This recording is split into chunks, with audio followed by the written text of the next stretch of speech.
നമസ്കാരം. അപ്പോൾ കഴിഞ്ഞ ക്ലാസ്സിൽ നമ്മൾ രാഷ്ട്രതന്ത്രശാസ്ത്രത്തെക്കുറിച്ച് കുറച്ച് കാര്യങ്ങൾ പറഞ്ഞു. എല്ലാം ഓർമ്മ കാണും എന്ന് വിശ്വസിക്കുന്നു. ഒന്ന്, പൊളിറ്റിക്സ് എവിടെ നിന്നാണ് ഉത്ഭവിച്ചത്, അതിൻ്റെ പിതാവാരാണ്, അത് എന്തുമായിട്ട് ബന്ധപ്പെട്ടിരിക്കുന്നു, എന്തിനെക്കുറിച്ചുള്ള പഠനമാണ്, അതിന് നിർവചനങ്ങൾ കൊടുത്തത് പ്രധാനപ്പെട്ട 4 പേര് കൊടുത്ത നിർവചനങ്ങൾ എന്തൊക്കെയാണ്. ഇത്രയും കാര്യങ്ങളാണ് നമ്മൾ കഴിഞ്ഞ ക്ലാസ്സിൽ മനസ്സിലാക്കിയത്. അത് ഓർമ്മയുണ്ടാവും, മനസ്സിലായി കാണുമെന്ന് പ്രതീക്ഷിക്കുന്നു. ഇനി നമുക്ക് നോക്കേണ്ടത് ഇതിൻ്റെ നേച്ചർ എന്താണ്. What is the nature of political science? രാഷ്ട്രതന്ത്ര ശാസ്ത്രത്തിൻ്റെ പ്രകൃതം എന്താണ്, അതിൻ്റെ സ്വഭാവം എന്താണ്? അത് നമ്മൾ പറയുമ്പോൾ നേരത്തെ പറഞ്ഞ അതുമായിട്ട് റിലേറ്റഡ് ആയ കാര്യങ്ങൾ ഇതിനകത്ത് വരും. അതിന് നേച്ചർ എന്ന് ചോദിച്ചാൽ നമ്മളത് സ്പെസിഫിക് ആയിട്ട് വരണം. അതിൻ്റെ പ്രകൃതം, സ്വഭാവം, നേച്ചർ എന്താണ് ചോദിച്ചാൽ പറയണം. അങ്ങനെ പറയുമ്പോൾ അതിൻ്റെ ഒറിജിനെക്കുറിച്ച് നമ്മൾ ഓർക്കേണ്ട കാര്യം, എവിടുന്ന് എങ്ങനെയാണ് ഇതിൻ്റെ പഴയ കാലത്തുള്ള ഡെവലപ്മെൻറ്റ്സ് ചുരുക്കി. നിങ്ങൾക്ക് പൊളിറ്റിക്കൽ സയൻസ് സബ്സിഡിയറി പഠിക്കുന്നതുകൊണ്ട് വളരെ ഇൻഡെപ്ത് സ്റ്റഡിയൊന്നും വേണ്ട, സബ്ബായിട്ട് ചുരുക്കി പഠിച്ചാൽ മതി. എന്നാലും ഓർത്തിരിക്കുക, the origin of political science can be traced back to ancient Greek, that is ancient Greek thinkers, that is Socrates, Plato, then Aristotle. നമ്മൾ രാഷ്ട്രതന്ത്രശാസ്ത്രത്തിൻ്റെ ഉൽപ്പത്തിയെക്കുറിച്ച്, അതിൻ്റെ ഒറിജിനെക്കുറിച്ച് നോക്കുമ്പോൾ പുരാതന ഗ്രീക്കിലെ ചിന്തകന്മാരെക്കുറിച്ച് നമ്മുടെ മനസ്സിൽ കടന്നു കാണണം. അതായത് നിങ്ങൾ കേട്ടിട്ടുള്ള സോക്രട്ടീസ്, പ്ലേറ്റോ, അരിസ്റ്റോട്ടിൽ ഇവരാണ്. അതിൽ സോക്രട്ടീസ് 427 ടു 347 BC ജീവിച്ച ആളാണ്. എന്നാൽ അരിസ്റ്റോട്ടിൽ 384 ടു 322 BC ജീവിച്ചതാണ്. അപ്പോൾ അവരുടെ സമയത്തേക്ക് നമ്മൾ പോകണം, അതിൻ്റെ ഉൽപ്പത്തിയെക്കുറിച്ച് പറയാം. നമ്മൾ അന്ന് പറഞ്ഞു പൊളിറ്റിക്കൽ സയൻസിനെ കുറിച്ച് വളരെ ആധികാരികമായിട്ടുള്ള ഒരു ഓതന്റിക് ഡെഫിനിഷൻ കൊടുത്തതിന് അരിസ്റ്റോട്ടിലാണ്. So he is called the father of political science. അപ്പോൾ അവരുടെ കാലഘട്ടമാണ് ഇതിൻ്റെ ഉൽപ്പത്തി, തുടക്കം എന്ന് നമുക്ക് പറയാൻ പറ്റുന്നത്. Aristotle even said man is a political animal. Aristotle പറഞ്ഞിട്ടുണ്ട്, ഇങ്ങനെ പറഞ്ഞിരുന്നത് അദ്ദേഹം എന്താണ്, man is a political animal. മനുഷ്യൻ ഒരു രാഷ്ട്രീയ ജീവിയാണ്, രാഷ്ട്രീയ മൃഗമാണ്, രാഷ്ട്രീയ കാര്യങ്ങളിൽ നല്ല ബന്ധമുള്ള, അതുകൊണ്ട് നല്ല രീതിയിൽ ബന്ധപ്പെട്ടിരിക്കുന്നവനാണ് മനുഷ്യൻ എന്ന് അദ്ദേഹം പറഞ്ഞിട്ടുണ്ട്. അപ്പോൾ അതിൻ്റെ രാഷ്ട്രീയ സ്വഭാവം നേച്ചറായ തന്നെ വ്യക്തമാണ്. അത് ഏൻഷ്യൻ്റ് ഗ്രീക്കിൽ. എന്നാൽ നമ്മുടെ ഏൻഷ്യൻ്റ് ഇന്ത്യ നോക്കുകയാണെങ്കിൽ, ancient India, the history of political science can be traced back to Rigveda, Samhita, then Brahmanas, then Mahabharata etcetera. നമ്മുടെ പുരാതന വിശുദ്ധ ഗ്രന്ഥങ്ങൾ, അറിയപ്പെടുന്ന ചരിത്ര ഗ്രന്ഥങ്ങളിൽ ഏറ്റവും മുൻപന്തിയിലുള്ള, ഏറ്റവും ആദ്യത്തുള്ള ഋഗ്വേദ സംഹിതകൾ, ബ്രാഹ്മണാസ്, അതേപോലെ തന്നെ മഹാഭാരതം, ഇവയിലേക്ക് നമ്മൾ തിരിച്ചു നോക്കണം. അവിടെയായിരുന്നു പൊളിറ്റിക്കൽ സയൻസിൻ്റെ ഉൽപ്പത്തി. അത്തരം ഗ്രന്ഥങ്ങളിൽ രാഷ്ട്രമീമാംസയെക്കുറിച്ച് പറഞ്ഞിട്ടുണ്ട്. അതിൻ്റെ അടിസ്ഥാനത്തിലാണ് അന്നത്തെ രാജാക്കന്മാർ ഭരണം നടത്തിയിട്ടുള്ളത്. പറഞ്ഞു മനസ്സിലായോ? അതേപോലെ തന്നെ പഴയ നിങ്ങൾ കണ്ട ചാണക്യൻ, കൗടില്യൻ എന്നറിയപ്പെടുന്ന മഹത് വ്യക്തി, അദ്ദേഹം എന്തുമായിട്ട് ബന്ധപ്പെടുന്ന നിങ്ങൾക്കറിയാം. അദ്ദേഹത്തിൻ്റെ ഒരു ബുക്കിൻ്റെ പേര് നിങ്ങൾക്കറിയാം. എന്താണ് പേര്? ചാണക്യൻ കൗടില്യൻ രചിച്ച ബുക്ക് അർത്ഥശാസ്ത്രം. ചാണക്യൻ്റെ അർത്ഥശാസ്ത്രം.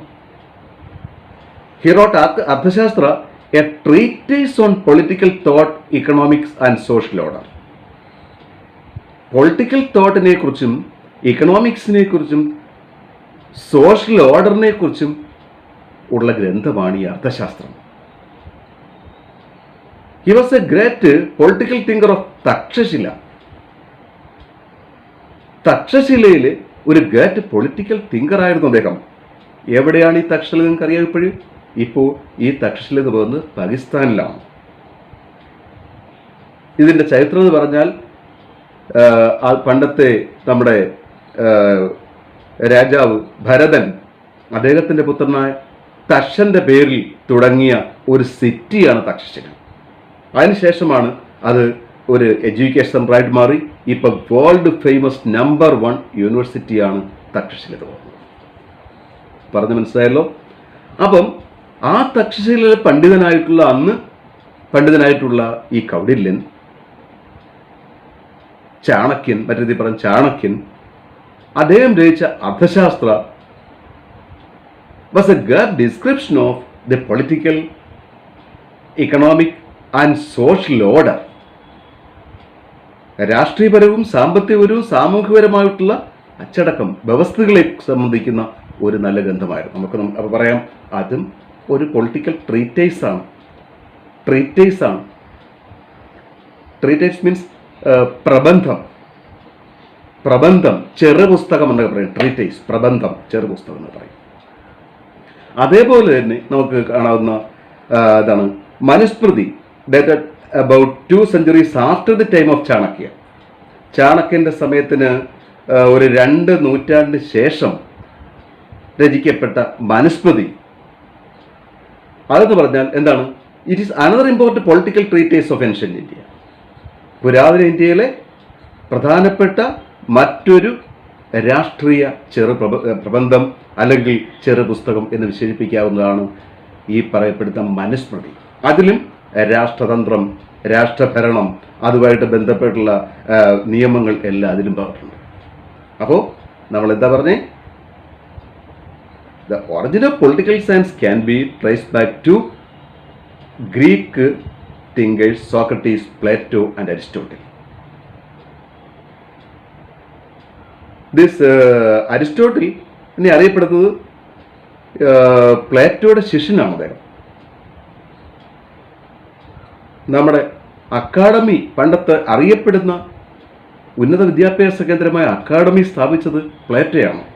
സത്യം പറഞ്ഞാൽ അതിൻ്റെ ഓർമ്മയ്ക്കാണ് നമ്മുടെ ഇവിടുത്തെ PSC കോച്ചിങ് സെൻറ്ററിന് ഞാനിട്ട പേര് പ്ലേറ്റോസ്. അക്കാഡമി സ്ഥാപിച്ചത് പ്ലേറ്റോ ആയതിൻ്റെ പേരിൽ അദ്ദേഹത്തിൻ്റെ ഓർമ്മ വയ്ക്കാൻ വേണ്ടി നമ്മൾ ഇവിടുത്തെ PSC coaching centre Plato's PSC coaching centre കൊണ്ടിട്ടത്.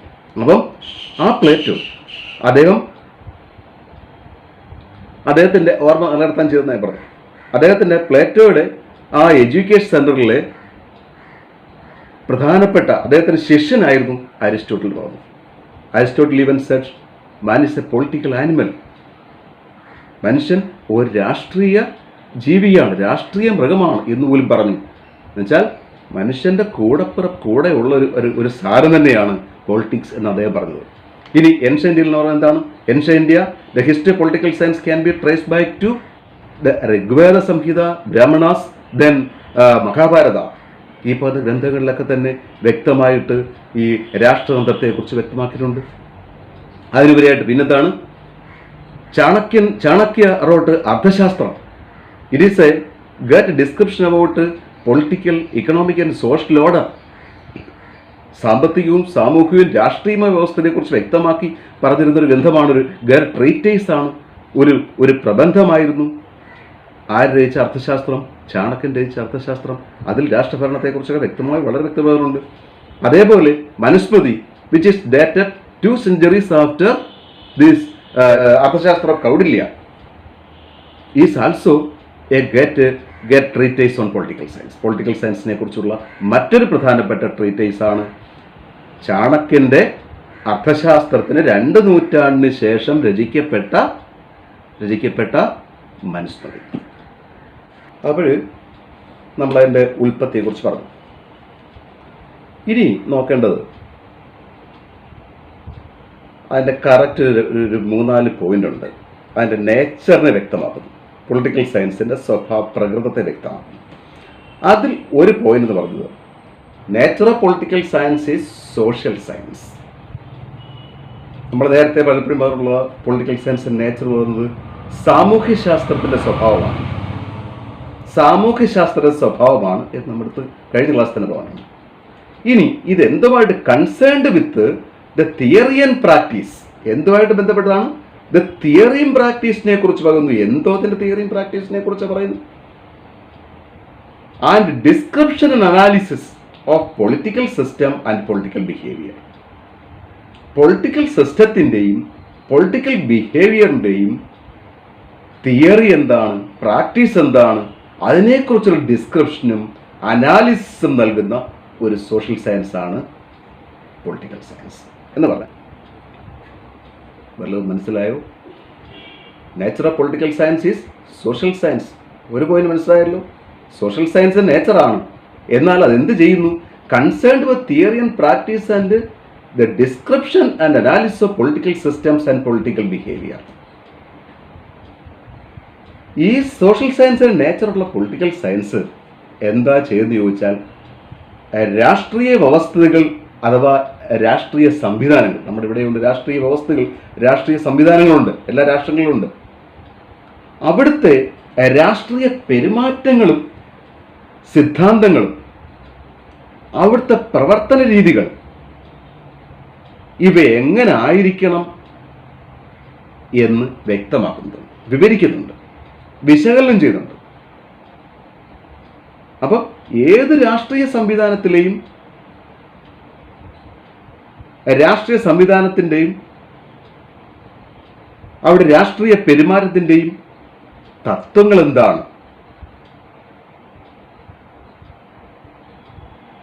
അവ എങ്ങനെ പ്രവൃത്തി കൊണ്ടുവരണം എന്നതിനെ സംബന്ധിക്കുന്ന തത്വങ്ങളും അതേപോലെ തന്നെ അവയെക്കുറിച്ചുള്ള വിവരണങ്ങളും വിശകലനങ്ങളും എല്ലാം വ്യക്തമായി എഴുതി വച്ചിട്ടുണ്ട്. അങ്ങനെ എങ്ങനെ മുന്നോട്ട് പോകണം തത്വങ്ങളും അതിൻ്റെ പ്രവർത്തന രീതികളെ തത്വങ്ങളും അതിനെ സംബന്ധിക്കുന്ന വിവരണങ്ങളും വിശകലനങ്ങളും ഉൾക്കൊള്ളുന്ന സാമൂഹ്യശാസ്ത്രത്തിൻ്റെ ഒരു ഭാഗമാണ് പൊളിറ്റിക്കൽ സയൻസ്. പറഞ്ഞു മനസ്സിലായല്ലോ. എല്ലായിടത്തും രാഷ്ട്രീയ സംവിധാനങ്ങളുണ്ട്. ആ രാഷ്ട്രീയ സംവിധാനങ്ങളും അവിടുത്തെ രാഷ്ട്രീയ പെരുമാറ്റങ്ങളും ഏത് തത്വത്തിൻ്റെ അടിസ്ഥാനത്തിൽ പ്രവർത്തിക്കണം, എന്ത് പ്രവർത്തന അടിത്തറയാണ് അതിന് വേണ്ടത് എന്ന് വ്യക്തമായി എഴുതി വച്ചിട്ടുണ്ട്. അതിൻ്റെ ഡിസ്ക്രിപ്ഷൻ ഉണ്ട്, അതിനെക്കുറിച്ച് അനലൈസ് ചെയ്യുന്നുണ്ട്. ആ ഡിസ്ക്രിപ്ഷനെയും അനാലിസിസിനെയും വ്യക്തമാക്കുന്ന, അതിൻ്റെ തത്വങ്ങളെ വ്യക്തമാക്കുന്ന, പ്രവർത്തന രീതികളെ വ്യക്തമാക്കുന്ന സാമൂഹ്യശാസ്ത്രത്തിൻ്റെ ഭാഗമാണ് പൊളിറ്റിക്കൽ സയൻസ്. പറഞ്ഞു മനസ്സിലായോ? അതാണ് ഒരു നേച്ചർ.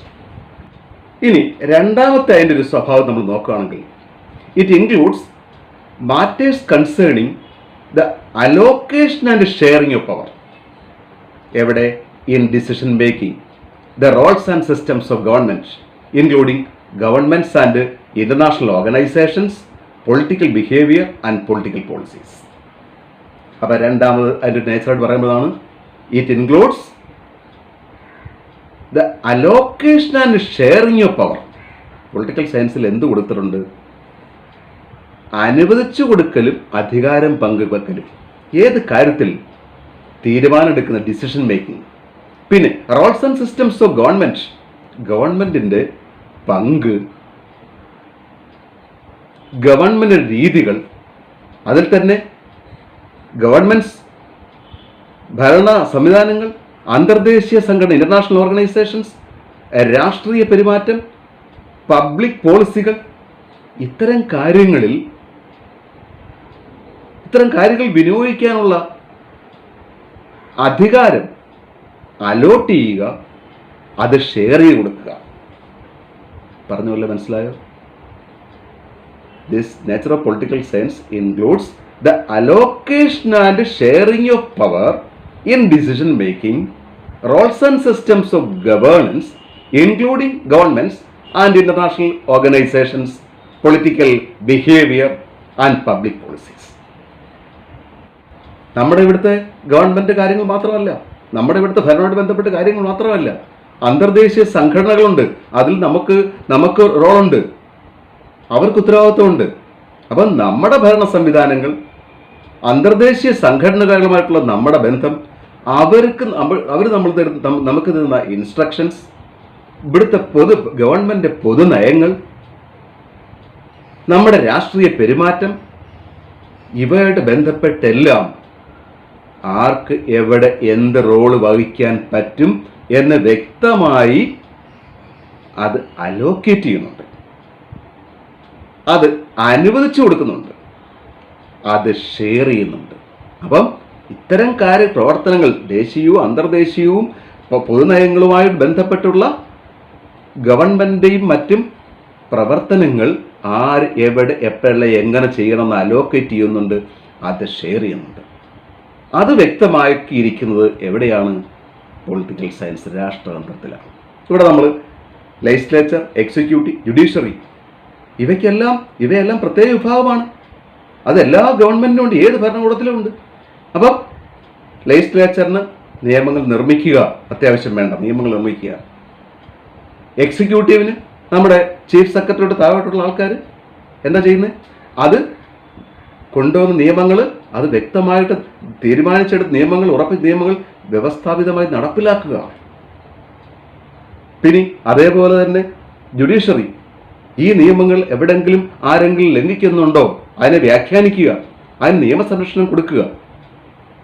ദേശീയ അന്തർദേശീയ ബന്ധങ്ങൾ നമ്മൾ അതിരുവിട്ട് പോകുന്നുണ്ടോ, നിയമങ്ങൾ പോളിസികൾക്ക് അടിസ്ഥാനമാക്കിയാണോ പ്രവർത്തിക്കുന്നത്, ഇതെല്ലാം നോക്കുക. അങ്ങനെ ഇത്തരം നമ്മുടെ ഇവിടുത്തെ ഭരണവും അന്തർദേശങ്ങളുമായിട്ട് ബന്ധപ്പെട്ട കാര്യങ്ങളും ഇവിടെ എങ്ങനെ ചെയ്യണം, ഏത് രീതിയിൽ ചെയ്യണം, ആര് ചെയ്യണം, ഏതളവിൽ ചെയ്യണം എന്ന് അലോക്കേറ്റ് ചെയ്യുന്നതും അതേപോലെ തന്നെ അത് അധികാരം ഷെയർ ചെയ്ത് കൊടുക്കാനുള്ള വ്യവസ്ഥകൾ വ്യക്തമാക്കിയിരിക്കുന്നത് ഈ പൊളിറ്റിക്കൽ സയൻസിലാണ്. അതാണ് അതിൻ്റെ മറ്റൊരു നേച്ചർ എന്ന് പറയുന്നത്. പറഞ്ഞു മനസ്സിലായോ? ഇനി മൂന്നാമത്തെ അതിൻ്റെ ഒരു നേച്ചർ എന്ന് പറയുന്നത് political science study of the past, present and future of political organisations, political process and political functions and political theories. ഇങ്ങനെ നമുക്ക് പറയാം. Political science study of past, present and future of political organisations. രാഷ്ട്രീയ സംവിധാനങ്ങളുടെ, രാഷ്ട്രീയ സംഘടനകളുടെ past എന്താണ്, present എന്താണ്, future എന്താണ്. കഴിഞ്ഞ കാലത്ത് രാഷ്ട്രീയ സംവിധാനങ്ങൾ ഏതിലാണ് പ്രവർത്തിച്ചത്, ഇപ്പോൾ ഈ രാഷ്ട്രീയ സംവിധാനങ്ങൾ എങ്ങനെയാണ് പ്രവർത്തിക്കുന്നത്. നമ്മൾ പറഞ്ഞു, പണ്ട് കൗടില്യൻ്റെ സമയത്തുള്ള ഏൻഷ്യൻ്റ് പീരീഡിലെ പൊളിറ്റിക്കൽ സിസ്റ്റം പറഞ്ഞു. രാജാക്കന്മാർ അതിൻ്റെ ബേസിലൊക്കെയാണ് കൗടില്യൻ്റെ സമയത്ത് ഏൻഷ്യൻ്റ് ഗ്രീക്കിൻ്റെയും നമ്മുടെ ഇന്ത്യയിലെ മനുസ്മൃതി എല്ലാം പറഞ്ഞു. അതിനുശേഷം മധ്യകാലഘട്ടമായപ്പോൾ പൊളിറ്റിക്കൽ സിസ്റ്റത്തെ കൂടുതൽ കൺട്രോൾ ചെയ്തത് ചർച്ചായി മാറിയ അവസ്ഥ ഉണ്ട്. പള്ളിയുടെ അധികാരത്തിലായി, ചർച്ചാണ് സ്റ്റേറ്റിനേക്കാട്ട് വലുതുന്ന അവസ്ഥയുണ്ടായി. അതിന് നമ്മൾ ഡാർക്ക് ഏജ് എന്നറിയപ്പെടുന്നത്. അതിനുശേഷം മോഡേൺ പീരീഡ് വീണ്ടും മാറ്റമുണ്ടായി, ജനാധിപത്യം ഉണ്ടായി, ഡെമോക്രസി ഉണ്ടായി, അല്ലേ? അപ്പോൾ അതിലെല്ലാം മാറ്റങ്ങളുണ്ടായി. അപ്പോൾ അങ്ങനെ കഴിഞ്ഞ കാലത്തും ഇപ്പോഴും ഇനി ഭാവിയിലും പൊളിറ്റിക്കൽ ഓർഗനൈസേഷൻസ് എന്തായിരിക്കണം, അതിനെക്കുറിച്ചുള്ള പഠനമാണ് പൊളിറ്റിക്കൽ സയൻസ്. അതേപോലെ political process and political functions and political theories, രാഷ്ട്രീയ പ്രവർത്തനങ്ങൾ, രാഷ്ട്രീയ ചുമതലകൾ, അതേപോലെ രാഷ്ട്രീയ സിദ്ധാന്തങ്ങൾ. ഇവിടെ പറയുമ്പോൾ നമ്മുടെ ഇവിടുത്തെ പൊളിറ്റിക്സ് അല്ല, ഇവിടുത്തെ രാഷ്ട്രീയം എന്ന് പറയുന്നത് രാഷ്ട്രീയ പാർട്ടികളെ അല്ല, അത് ഓർത്ത് വേണം. നമ്മുടെ രാഷ്ട്രവുമായിട്ട് ബന്ധപ്പെട്ട പ്രവർത്തനങ്ങൾ, രാഷ്ട്രതന്ത്രം, അതാണ് രാഷ്ട്രവുമായിട്ട് ബന്ധപ്പെട്ട പ്രവർത്തനങ്ങൾ, രാഷ്ട്രവുമായിട്ട് ബന്ധപ്പെട്ട പ്രവർത്തന രീതികൾ, രാഷ്ട്രവുമായിട്ട് ബന്ധപ്പെട്ട തത്വങ്ങൾ, ഇവയെക്കുറിച്ചും രാഷ്ട്രീയ സംവിധാനങ്ങളുടെ എന്നുവെച്ചാൽ രാഷ്ട്രവുമായിട്ട് ബന്ധപ്പെട്ടിരിക്കുന്ന സംഘടനകളുടെ പാസ്റ്റ് എന്താണ്, പ്രസന്റ് എന്താണ്, ഫ്യൂച്ചർ എന്താണ്, ഇവയെക്കുറിച്ച് പഠിക്കുന്നതാണ് പൊളിറ്റിക്കൽ സയൻസ്. അത് പറഞ്ഞ് മനസ്സിലായോ? എന്താണ് മറ്റൊരു സ്വഭാവത്തിൻ്റെ? നമുക്കുള്ള രാഷ്ട്രീയ സംവിധാനങ്ങളുടെ എന്ന് പറഞ്ഞാൽ രാഷ്ട്രവുമായിട്ട് ബന്ധപ്പെട്ടിരിക്കുന്ന, നമ്മൾ നേരത്തെ പറഞ്ഞ ലെജിസ്ലേച്ചർ, എക്സിക്യൂട്ടീവ്, ജുഡീഷ്യറി പോലെയുള്ള, അതൊരു അന്തർദേശീയ ഓർഗനൈസേഷൻ പോലെയുള്ള, ഹ്യൂമൻ റൈറ്റ്സ് പോലെയുള്ള, അങ്ങനെ പല സംവിധാനങ്ങളും രാഷ്ട്രവുമായിട്ട് ബന്ധപ്പെട്ട സംവിധാനങ്ങളല്ല, രാഷ്ട്രീയ പാർട്ടികളല്ല. ഈ സംവിധാനങ്ങളുടെ പാസ്റ്റ് എന്തായിരുന്നു, പ്രസന്റ് എന്താണ്, ഫ്യൂച്ചർ എന്തായിരിക്കണം എന്ന് വ്യക്തമാക്കുന്നുണ്ട്. അതേപോലെ രാഷ്ട്രവുമായിട്ട് ബന്ധപ്പെട്ടുള്ള പ്രവർത്തനങ്ങൾ, ചുമതലകൾ, അതേപോലെ തന്നെ ഇവയുടെ ബന്ധപ്പെട്ട തിയറികൾ, തത്വങ്ങൾ, ഇതെങ്ങനെ പ്രവർത്തിക്കണം, ഇവയെക്കുറിച്ചുള്ള പഠനമാണ് രാഷ്ട്രതന്ത്രശാസ്ത്രം. So political science study of past, present and future of political organisations, political process, political functions and political theories. അതാണ്. ഇനി ഒരു പോയിലൂടെ പറഞ്ഞാൽ നമുക്ക് ആ നേച്ചർ കൺക്ലൂഡ് ചെയ്യാൻ പറ്റും. അപ്പോൾ പൊളിറ്റിക്കൽ സയൻസിൻ്റെ നേച്ചറിനെ കുറിച്ച് ഓർത്തിരിക്കേണ്ട ഒരു ലാസ്റ്റ് പോയിന്റ്. അപ്പോൾ നമ്മൾ പല നേച്ചറും പറഞ്ഞെങ്കിൽ അതിനൊപ്പം ഒരു നേച്ചറൂടെ പറയാനുള്ളതാണ് ഇപ്പം പറഞ്ഞത്. Political science has several sub fields. Political സയൻസിന് പല ഉപമേഖലകളുമുണ്ട്, സബ് ഫീൽഡുകളുണ്ട്. അതായത് പൊളിറ്റിക്കൽ തിയറി, രാഷ്ട്രതന്ത്രപരമായ തത്വങ്ങൾ,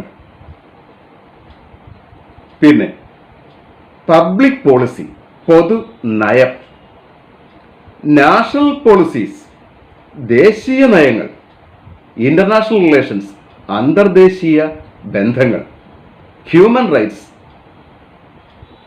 മനുഷ്യാവകാശം, ഗവൺമെന്റ് പോളിസീസ്, ഭരണപരമായിട്ടുള്ള നയങ്ങൾ, കമ്പാരിറ്റീവ് പൊളിറ്റിക്സ്, താരതമ്യ രാഷ്ട്രീയം. ഇതൊക്കെയാണ് അതിൻ്റെ സബ് ഫീൽഡ്സ്. പൊളിറ്റിക്കൽ സയൻസിൻ്റെ നേച്ചറിനെ കുറിച്ച് പറയുമ്പോൾ നമ്മൾ ഓർത്തിരിക്കേണ്ട മറ്റൊരു ഒരു നേച്ചറാണ് political science has several sub fields. മറ്റു ചില സബ് ഫീൽഡ് കൂടി ഇതിനകത്ത് ഉൾക്കൊള്ളുന്നത് ഇതിൻ്റെ സ്വഭാവമാണ്. അതിലൊന്നെന്താണ്? Political theory. നമുക്കൊരു ഒരുപാട് പൊളിറ്റിക്കൽ തിയറി ഉണ്ട്. രാഷ്ട്രതന്ത്രമായിട്ട് ബന്ധപ്പെട്ടുള്ള ഒരുപാട് തിയറികളുണ്ട്. അതേപോലെ തന്നെ പൊതു നയങ്ങളുണ്ട്, പബ്ലിക് പോളിസികളുണ്ട്. എവിടെ എന്ത് പബ്ലിക് പോളിസി ഭാഗമാണ്, എന്ത് തീരുമാനം എടുത്താലും അത് പബ്ലിക് പോളിസിയുടെ വിധേയമാണ്. അതേപോലെ തന്നെ നാഷണൽ പോളിസികളുണ്ട്. ഇപ്പൊ തന്നെ അടുത്ത കാലത്ത് നാഷണൽ പോളിസി ഓൺ എഡ്യൂക്കേഷൻ, ഇപ്പോൾ വന്ന് പുതിയ latest development national policy on education. കേന്ദ്ര government national policy on education വന്നു. 4+3+3+4 എന്ന പുതിയ എഡ്യൂക്കേഷണൽ പാറ്റേൺ വരാൻ പോവുകയാണ്. അത് നമ്മുടെ പുതിയ എഡ്യൂക്കേഷൻ പോളിസി ഭാഗമായിട്ട് കൊണ്ടുവരാൻ പോകുന്ന ഒരു ഡ്രാഫ്റ്റാണ്, നിയമമായിട്ടില്ല. അതേപോലെ എല്ലാ ഫീൽഡിലും നമുക്ക് ദേശീയമായ പോളിസികളുണ്ട്. സാമൂഹ്യപരമായിട്ടും സാമ്പത്തികപരമായിട്ടും എല്ലാ പോളിസികളുണ്ട്. ഈ പോളിസികൾ പോലെ നമുക്ക് രാഷ്ട്രതന്ത്ര ശാസ്ത്രത്തിനും അതിൻ്റെതായ പോളിസികളുണ്ട്. അത് ഇവിടെ നാഷണൽ പോളിസി. അതുപോലെ ഇന്റർനാഷണൽ റിലേഷൻസ്, അന്തർദേശീയ ബന്ധങ്ങൾ. നമുക്ക് ഇന്ത്യക്ക് മറ്റ് രാഷ്ട്രങ്ങളുമായിട്ടുള്ള ബന്ധങ്ങളെ വ്യക്തമാക്കുന്ന അതിൻ്റെ ഉടമ്പടികൾ, വ്യവസ്ഥകൾ, റൂളുകൾ വ്യക്തമാക്കുന്ന ഒരുപാട് നിയമവ്യവസ്ഥകളുണ്ട്. ഇപ്പം ചൈന അവിടെ അതിക്രമിച്ചു വന്നു. അതിനു മുമ്പ് എഴുതി വെച്ച കരാറുകൾ ലംഘിച്ച് ഇവിടെ അതിർത്തി രേഖ കടന്നു വന്നപ്പോഴാണ് നമ്മളിവിടെ സൈന്യത്തെ കൊണ്ട് വിന്യസിപ്പിച്ചത്. അപ്പോൾ എഴുതപ്പെട്ട നിയമം അവിടെ ലംഘിക്കപ്പെട്ടു. പറഞ്ഞു മനസ്സിലായില്ലേ? ദെൻ ഹ്യൂമൻ റൈറ്റ്സ്, മനുഷ്യാവകാശം. ഹ്യൂമൻ റൈറ്റ്സ് കമ്മീഷനുണ്ട്. ഇവിടെ സ്റ്റേറ്റ് ലെവലിലുണ്ട്, നാഷണൽ ലെവലിലുണ്ട്. എവിടെയെങ്കിലും മനുഷ്യാവകാശം ലംഘനം ഉണ്ടായാൽ കോടതി നേരിട്ട് പോകാതെ തന്നെ ഈ കമ്മീഷനൊക്കെ നേരിട്ട് കേസെടുക്കാവുന്നതാണ്, അതിന് പരിഹാരം കാണാവുന്നതാണ്. അപ്പോൾ ഹ്യൂമൻ റൈറ്റ്സ് കമ്മീഷനുണ്ട്, സ്റ്റേറ്റ് ലെവലിലുണ്ട്, നാഷണൽ ലെവലിലുണ്ട്. നമ്മുടെ മനുഷ്യാവകാശം ലംഘിക്കപ്പെട്ടാൽ കോടതി നേരിട്ട് ഇടപെടുന്നതല്ല, കോടതി പോയി കേസ് കൊടുക്കണ്ട. മനുഷ്യാവകാശ കമ്മീഷൻ നേരിട്ട് കേസെടുക്കാൻ പറ്റും, പരിഹാരം അതിലൂടെ കാണാൻ പറ്റും. നമ്മൾ പരാതി കൊടുത്തില്ലെങ്കിലും അതിന് നേരിട്ട് കേസെടുക്കാൻ അവകാശമുണ്ട്. അതേപോലെ തന്നെ ഗവൺമെന്റ് പോളിസികൾ, ഭരണത്തിൻ്റെ പ്രത്യേക നയങ്ങൾ, ഭരണകൂടത്തിൻ്റെ നയങ്ങൾ. കേരള സംസ്ഥാനത്തിൻ്റെ ഭരണകൂടത്തിൻ്റെ അതേ നയമായിരിക്കണമെന്നല്ല വേറെ സംസ്ഥാനത്തിൻ്റെത്. ഇന്ത്യ ഒട്ടേക്ക് ബാധിക്കുന്ന ചില നയങ്ങൾ പ്രത്യേകമുണ്ട്. ഇവിടെ ഇപ്പോൾ വരാൻ പോകുന്ന നാഷണൽ പോളിസി ഓൺ എഡ്യൂക്കേഷൻ പോകുന്നത് എഡ്യൂക്കേഷൻ കൺകറന്റ് ലിസ്റ്റിലായതിൻ്റെ പേരിൽ സ്റ്റേറ്റിനും സെൻട്രലിനും ഒരേപോലെ ഉത്തരവാദിത്തമുള്ളതാണ്. നമുക്ക് വേണ്ട മാറ്റങ്ങൾ നമുക്ക് അത് തന്നെ ബേസിക്കൽ മാറ്റം വരുത്താൻ ഇവിടെ അപ്ലൈ ചെയ്യേണ്ട ഒന്നാണത്. അതേപോലെ കമ്പാരിറ്റീവ് പൊളിറ്റിക്സ്, നമ്മുടെ രാഷ്ട്രത്തിൻ്റെ ഇന്ത്യയുടെ പൊളിറ്റിക്കൽ സിസ്റ്റംസും ഇവിടുത്തെ കാര്യങ്ങളും മറ്റ് രാഷ്ട്രവുമായിട്ട് കമ്പയർ പഠിക്കുക. നമ്മൾ ബ്രിട്ടൻ്റെയും സ്വിറ്റ്സർലൻഡിൻ്റെയും അമേരിക്കയുടെയും ഒക്കെ തന്നെ പല ഭാഗങ്ങളും നമ്മുടെ ഭരണഘടന രൂപപ്പെടുത്താൻ ഉപയോഗിച്ചിട്ടുണ്ട്. അപ്പം നമ്മുടെ രാഷ്ട്രീയ സംവിധാനത്തെ മറ്റ് പല രാഷ്ട്രീയ സംവിധാനങ്ങളുമായിട്ട് താരതമ്യപ്പെടുത്തി പഠിക്കുക. ഇതെല്ലാം പൊളിറ്റിക്കൽ സയൻസിൻ്റെ രാഷ്ട്രതന്ത്രശാസ്ത്രത്തിൻ്റെ സബ് ഫീൽഡുകളാണ്. അപ്പം രാഷ്ട്രശാസ്ത്രത്തിൻ്റെ സബ് ഫീൽഡുകൾ എന്ന് നമുക്ക് പറയാൻ പറ്റുന്നത് ഏതൊക്കെയാണ്? Political theory, then public policy, national policies, international relations, human rights, government policies, then comparative politics. അപ്പോൾ അങ്ങനെ ധാരാളം സബ് ഫീൽഡ് കൂടിയുള്ള ഒന്നാണ് പൊളിറ്റിക്കൽ സയൻസ്. അപ്പം ഇത്രയും കാര്യങ്ങൾ അതിൻ്റെ സ്വഭാവമായിട്ട് ബന്ധപ്പെട്ട് ഓർത്തു വെക്കണം. അപ്പോൾ ഇന്ന് പറഞ്ഞ കാര്യങ്ങളെല്ലാം ഓർമ്മയുണ്ടല്ലോ. ഏൻഷ്യൻ്റ് ഗ്രീക്കിൽ അതിൻ്റെ പൊളിറ്റിക്കൽ സയൻസിൻ്റെ ഉൽപ്പത്തി, അതിനുശേഷം നമ്മുടെ ഇന്ത്യയിൽ തുടങ്ങിയത് എവിടെ നിന്ന് മനസ്സിലായി?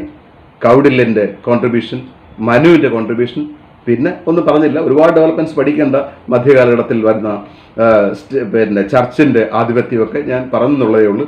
മോഡേൺ പീരിയഡിൽ ഡെമോക്രസി, മറ്റ് സംവിധാനങ്ങളെല്ലാം നിലവിൽ വന്നു.